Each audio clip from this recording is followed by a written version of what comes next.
दोस्तों, बहुत समय पहले की बात है। एक छोटा सा राज्य था। उस राज्य का राजा बहुत खुशहाल था। उसके पास किसी चीज की कोई कमी नहीं थी। प्रजा भी अपने राजा का खूब आदर सत्कार किया करती थी। प्रजा अपने राजा से बहुत खुश थी। लेकिन आज कुछ ऐसा हुआ था। जीवन में सही निर्णय कैसे ले, जिससे राजा की नींद हराम हो चुकी थी। राजा को रात भर नींद नहीं आ रही थी। 25 सालों से आज तक ऐसा कभी नहीं हुआ था। राजा के साम्राज्य पर आज तक किसी ने हमला करने का प्रयास तक नहीं किया था। लेकिन आज पड़ोसी राज्य ने इस छोटे से राज्य पर आक्रमण कर दिया। जीवन में सही निर्णय कैसे ले, कहानी।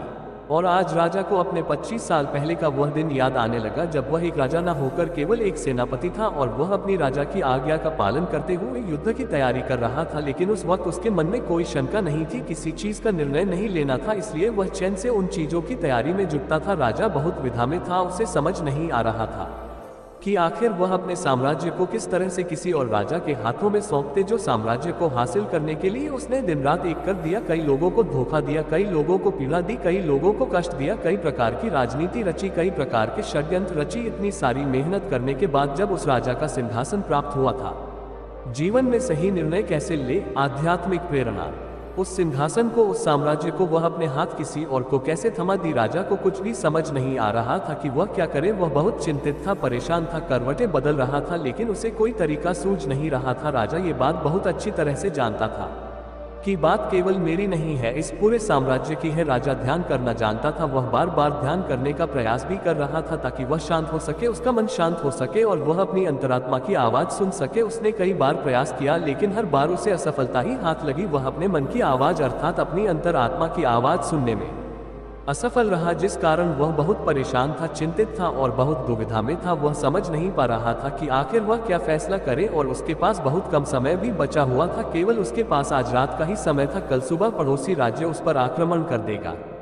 यदि वह केवल अपने लिए फैसला करता है तो इस साम्राज्य के लाखों लोगों की जान पर बन सकती है, और यदि वह इस पूरे साम्राज्य के लिए सोचता है तो उसे पड़ोसी राज्य के राजा के सामने झुकना होगा, उनका सम्मान करना होगा और अपने हाथों इस साम्राज्य को उन्हें सौंपना होगा। राजा बेहद दुविधा में था, अत्यधिक परेशान था। आखिरकार वह अपने महल की छत पर पहुंचा, जहां ठंडी ठंडी हवाएं बह रही थी। रात का समय था, चारों तरफ सन्नाटा था, खामोशी थी। राजा ने छत पर पहुंचकर आसमान की तरफ देखा। आसमान में एक पक्षी निडर होकर उड़ रहा था, अपनी ही मस्ती में, अपने ही अंदाज में। उसे रोकने वाला कोई नहीं। उस पक्षी को देखकर राजा को यह एहसास हुआ कि जब तक कोई व्यक्ति अकेला होता है तब तक वह मस्त होता है, अपने में खोया हुआ होता है। उसे किसी प्रकार की कोई जिम्मेदारी नहीं उठानी पड़ती। वह जब चाहे, जैसा चाहे वैसा फैसला ले सकता है। लेकिन हमारे सर पर जिम्मेदारी आ जाती है तो फिर एक आदमी अपना अकेलापन, अपनी मस्ती, अपनी आज़ादी को खो बैठता है, क्योंकि उसके सर पर जिम्मेदारी है। उसे हर एक चीज देखनी है, समझनी है, और ऐसे बहुत से लोगों को सोच समझकर ही कोई निर्णय लेना है। काफी समय बीत चुका था और अब तक राजा ने कोई निर्णय नहीं लिया था। और जब राजा को कोई भी रास्ता नजर न आया तो वह अपना घोड़ा लेकर अपने गुरु के आश्रम की ओर निकाल पड़ा।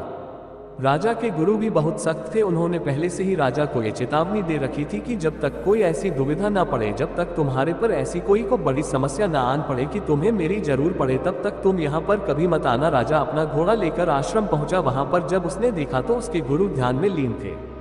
जीवन में सही निर्णय कैसे ले, सकारात्मक ऊर्जा।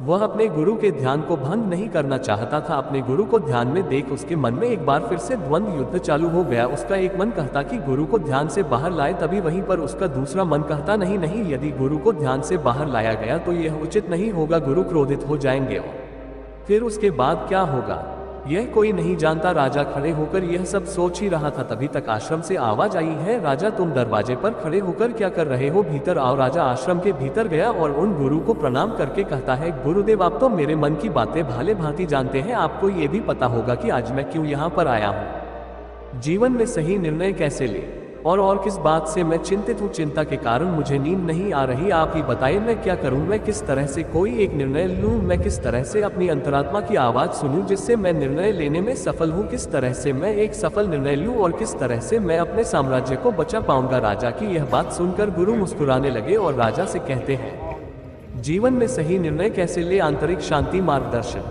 राजन, हर इंसान के दो मन होते हैं। एक मन उसे कोई काम करने के लिए प्रेरित करता है तो दूसरा मन इस काम को टालने का प्रयास करता है, उस काम से पीछा छुड़ाने का प्रयास करता है। और इन्हीं दोनों मन के बीच में हम फंस कर रह जाते हैं। हम किसी एक तरफ निर्णय नहीं ले पाते, हम किसी एक दिशा की तरफ नहीं बढ़ पाते और ऐसे समय पर हमारे मन में सवाल उत्पन्न होने लगता है कि जो फैसला हम लेने जा रहे हैं क्या वह सही है या फिर गलत। ऐसी स्थिति हमेशा आधी अधूरी हो जाती है और वह हमें अपने पूरे जीवन भर पर पछताने के लिए मजबूर कर देती है। तभी वह राजा कहता है कि गुरुवर, ये तो मैं भी जानता हूँ और मैं भी इसी शंका में फंसा हुआ हूँ। मैं यहाँ से निकल नहीं पा रहा। मुझे यह नहीं समझ आ रहा कि मैं किस तरफ जाऊं, मैं कैसे सही निर्णय लूं, मैं कैसे अपनी अंतरात्मा की आवाज़ सुनूं जिससे मैं एक सही निर्णय ले पाऊं। आप मुझे कृपा करके कोई मार्ग दिखाए, कोई सही तरीका बताइए जिससे मैं सफल और सही निर्णय ले पाऊं, जिससे मुझे जीवन भर पछतावा ना हो। तभी गुरु से राजा की बात सुनकर एक बार फिर मुस्कुराने लगे और राजा से कहते हैं, हे राजन, जीवन में कोई भी फैसला गलत या सही नहीं होता। ये तो हमारे मन की संरचना है, ये तो हमारे मन का माया जाल है। वास्तविकता तो यही है कि जो होना होता है वही होता है। हमारे और तुम्हारे करने से कुछ भी नहीं होने वाला, कुछ भी नहीं बदलेगा। लेकिन फिर भी हम अपने अहंकार में ये सोचने लगते हैं कि हम जैसा चाहते हैं हम वैसा ही करेंगे और जैसा हमें चाहिए बिल्कुल वैसा ही होगा। हम यही सोचते हैं कि हम अपने फैसले से दुनिया बदल सकते हैं और इसलिए हम सही और गलत के चक्कर में फंसकर रह जाते हैं और हम कोई भी काम आगे नहीं उठा पाते, कोई भी निर्णय नहीं ले पाते। लेकिन वास्तविकता तो यही है कि फैसला कभी भी गलत और सही नहीं होता। मान लो कि आज तुमने गलत फैसला भी ले लिया तो भी तुम्हें भविष्य में आगे चलकर सही सीख ही देगा। और यदि तुमने एक सही फैसला ले लिया तो वह तुम्हारे लिए काम बन जाएगी और वह तुम्हारे लिए आगे का रास्ता भी खोल देगी। देखा जाए तो वास्तविक तौर पर दोनों ही परिस्थितियों में तुम्हारा ही फायदा है। जीवन में सही निर्णय कैसे ले, आत्मा खोज यात्रा तुम्हारी ही उन्नति है। कम से कम ऐसे में तुम एक जगह पर ठहरे हुए तो नहीं हो, तुम्हारा मन इस शंका में फंसा हुआ तो नहीं है, तुम इस माया जाल से निकल चुके हो। तभी वह राजा उन गुरु से कहता है, हे गुरुवर, आप कहना क्या चाहते हैं? आप कहानियां तो नहीं कह रहे कि मैं बिना सोच विचार के कोई भी निर्णय ले लूं? क्या ऐसा करना मूर्खता का प्रमाण नहीं होगा? आज मेरे ऊपर लाखों लोगों की जिम्मेदारियां हैं और वे ऐसे ही कोई भी फैसला कैसे ले सकता हूं? तभी गुरु मुस्कुराते हुए राजा से कहते हैं, हे राजन, तुम मेरी बात समझ नहीं रहे हो। मैं तुमसे ऐसा नहीं कह रहा कि तुम सोच विचार कर निर्णय मत लो, बल्कि मैं तो ये कह रहा हूँ कि अच्छी तरह से सोच विचार कर निर्णय लो और अच्छी तरह से सोचने के बाद, पूर्ण रूप से सोच विचार करने के बाद तुम अपने दोनों मन को एक जगह पर सहमत करवाओ। यदि तुम अपने दोनों मन को एक निर्णय पर ला पाते या एक काम के लिए और एक ही दिशा में ला पाते तो वही फैसला तुम्हारी अंतर आत्मा का फैसला होगा। तुमने कई बार यह अनुभव तो किया ही होगा कि किसी काम में तुम्हारा मन तो कर रहा है लेकिन बुद्धि तुम्हारा साथ नहीं दे रही, बुद्धि तुम्हारा पल पल विरोध कर रही है। और ऐसी स्थिति में हमारे मन और हमारी बुद्धि के बीच युद्ध चल रहा होता है। लेकिन यहाँ पर समझने वाली बात यह है कि जो बातें तुम्हारे मन से उठ रही हैं वही बात तुम्हें सही रास्ते पर ले जाना चाहती है। वहीं पर तुम्हारी बुद्धि तर्क वितर्क करके उस रास्ते को साफ करना चाहती है, सभी प्रश्नों का निवारण करना चाहती है। जैसे मान लो कि तुम एक पहाड़ी पर जाना चाहते हो जहां पर तुम्हें ये पता चला है कि वहां बहुत सारा सोना है, लेकिन इसके लिए तुम्हें घने जंगलों से होकर गुजरना होगा। तुम्हारा मन वहां जाने के लिए तैयार है, वह सोना को पाना चाहता है, लेकिन तुम्हारी बुद्धि तुमसे ये कह रही है जंगल बहुत घना है और बहुत खतरनाक भी है, वहां पर तरह तरह के विशाल जानवर रहते हैं, तरह तरह के जंगली जानवर रहते हैं और उसका रास्ता भी सुरक्षित नहीं है।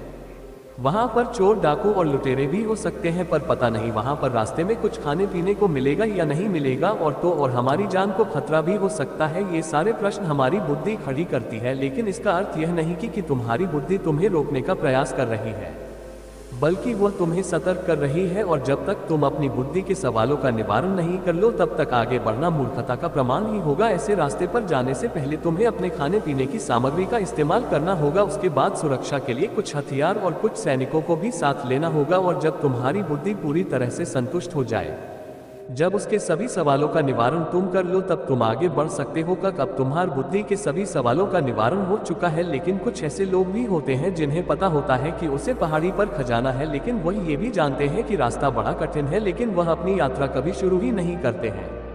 ये बात और है कि हो सकता है कि तुम्हें वहां पर पहुंचकर कोई खजाना ना मिले और तुम्हें वहां से खाली हाथ ही लौटना पड़े, लेकिन तुम्हें इस सत्य को भी जान लेना आवश्यक है कि जो होना होता है वही ही होता है, उसका अफसोस करके कोई मतलब नहीं। तुमने तो अपनी पूरी कोशिश की थी, तुमने अपना पूरा प्रयास लगा दिया था जीवन में सही निर्णय कैसे ले, लेकिन इसके बाद भी तुम्हें सफलता ना मिले तो इसका अर्थ यही है कि वहां पर तुम्हारे लिए जो होना था वही हुआ है। उसका अफसोस करके कोई अर्थ नहीं, लेकिन उसे यूं ही जाने भी नहीं देना चाहिए। उस हार से, उस अनुभव से हमें कुछ सीखना चाहिए, उससे सीख लेनी चाहिए और उसके बाद तुम्हें अपनी कोशिशों को और भी ज्यादा बेहतर बनाना चाहिए। इसी चीज पर काम करना चाहिए, ना कि व्यर्थ बैठकर पश्चाताप करना चाहिए और ना अफसोस करना चाहिए। मैं तो तुम्हें बस यही समझाना चाहता हूँ कि अंतरात्मा की आवाज हमें तब सुनाई देती है जब हमारा मन और हमारी बुद्धि दोनों एक बात पर पूर्ण रूप से सहमत हो जाते हैं, तभी गुरुवर उस राजा को सावधान रहते हुए कहते हैं, हे राजन, मेरी एक बात और अपने दिमाग में अच्छी तरह से बैठा लेना, जब भी कोई हानि होती है तो वह अपने पीछे पश्चाताप और अफसोस जरूर छोड़कर जाती है। तुम्हें हमेशा अपनी हार पर ऐसा ही लगेगा, यदि मैंने कुछ ऐसा कर दिया होता तो शायद मैं सफल हो गया होता, और यही पछतावा, यही अफसोस तुम्हें हर काम के पीछे नजर आएगा जो काम में तुम असफल हुए हो। जब भी कोई व्यक्ति असफल होता है तो वह यही सोचता है कि यदि मैंने इस काम को उस तरीके से कर दिया होता या फिर उसके कहे के अनुसार कर दिया होता तो शायद मैं आज यहाँ पर सफल हो चुका होता। लेकिन वास्तविकता तो यही है कि तुम्हें कभी भी इस बात का एहसास नहीं होने देगी कि तुम्हारे साथ क्या तय किया गया है और तुम्हारे साथ क्या होने वाला है। हाँ, ये बात और है, कुछ सचेत और कुछ जागरूक लोग ही इस बात को जान पाते हैं कि उनके साथ आगे क्या होने वाला है।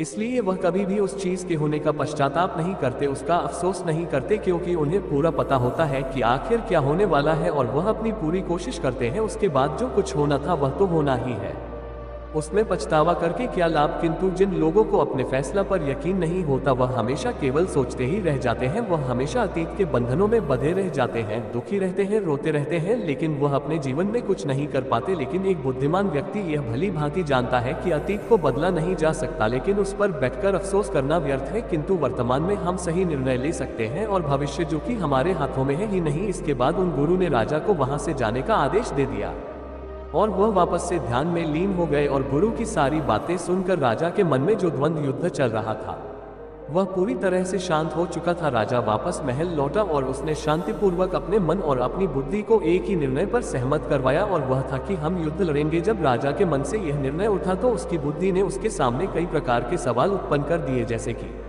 निष्कर्ष, हमारी सेना बहुत छोटी है, हम उनके सामने टिक नहीं पाएंगे, और पड़ोसी राज्य के पास एक विशाल सी सेना है जो हमें चुटकियों में मसल सकती है। उनके पास तरह तरह के हथियार हैं और लड़ने का कौशल भी है, और ऐसे ही कई प्रकार के सवाल उसकी बुद्धि उससे कर रही थी। उन सभी प्रश्नों का जवाब देते हुए राजा आगे बढ़ता चला गया, और वह इसी निर्णय पर पहुंचा कि हम युद्ध लड़ेंगे। यदि हम सही रणनीति से सही तरीके से युद्ध लड़ेंगे तो हम छोटी सेना के साथ ही उन्हें हरा सकते हैं। इसके बाद राजा चैन की नींद सो गया, और अगली सुबह उसने अपने सेनापति को आदेश दिया कि हम युद्ध लड़ेंगे, सेना को तैयार करो। सेनापति ने राजा की आज्ञा का पालन किया। जीवन में सही निर्णय कैसे ले, दोनों ही राज्य में घमासान युद्ध हुआ। हालांकि इस राज्य की सेना बहुत छोटी थी, बहुत कम थी, लेकिन राजा की सही रणनीति के कारण, राजा की सही निर्देशन के कारण आखिरकार राजा ने इस युद्ध को जीत ही लिया। दोस्तों, उम्मीद है कि आपने किसी लगी कमेंट में बताएं।